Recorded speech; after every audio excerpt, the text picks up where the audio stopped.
Bonjour à tous. Les mouches piquent-elles?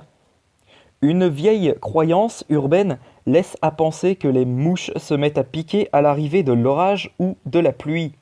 Certaines expressions, comme la célèbre «Quelle mouche t'a piqué?» tendent même à confirmer cette théorie.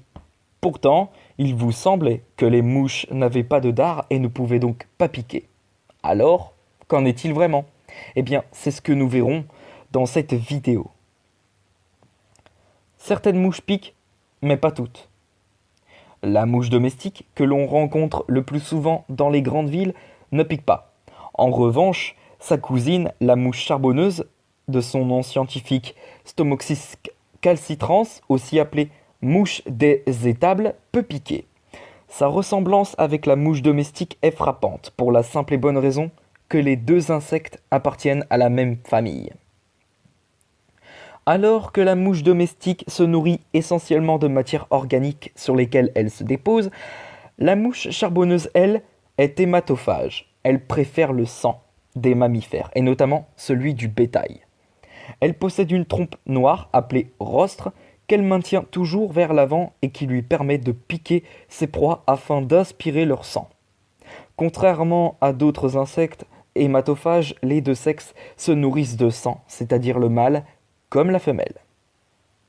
Donc, si vous vous faites piquer par une mouche l'été, ce n'est pas par rapport à l'orage ni à la pluie, mais bien à cause de la mouche charbonneuse. Présente principalement à la campagne, notamment dans les étables, écuries ou bergeries, la mouche charbonneuse rôde souvent autour des excréments des animaux, car c'est là qu'elle pond ses œufs. De plus, la présence des animaux à proximité lui permet de se nourrir rapidement. Mais elle peut aussi piquer les hommes s'ils sont sur son chemin. La piqûre de la mouche charbonneuse est non seulement douloureuse, mais en plus elle peut transmettre des maladies, notamment la maladie du charbon, communément appelée anthrax, et plus particulièrement aux animaux. Et les tans dans tout ça? Les tans, qui appartiennent à l'ordre des diptères comme les mouches, sont réputés pour être capables de piquer. Et c'est vrai. Ces gros insectes se nourrissent de sang pour assurer leur développement dans les œufs. Pour assurer le développement de leurs œufs, tout comme les moustiques. Ils attaquent leur proie essentiellement lorsqu'il fait chaud et qu'il n'y a pas de vent, et on les retrouve souvent près des plans d'eau, des marécages ou des forêts.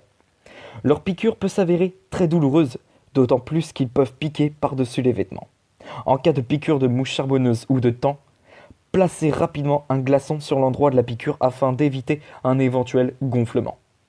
J'espère que cette vidéo vous aura bien expliqué tout. Et puis sur ce les potos, je vous retrouve encore tout à l'heure pour une prochaine vidéo, cette fois-ci une vidéo météo. Sur ce, à tout à l'heure.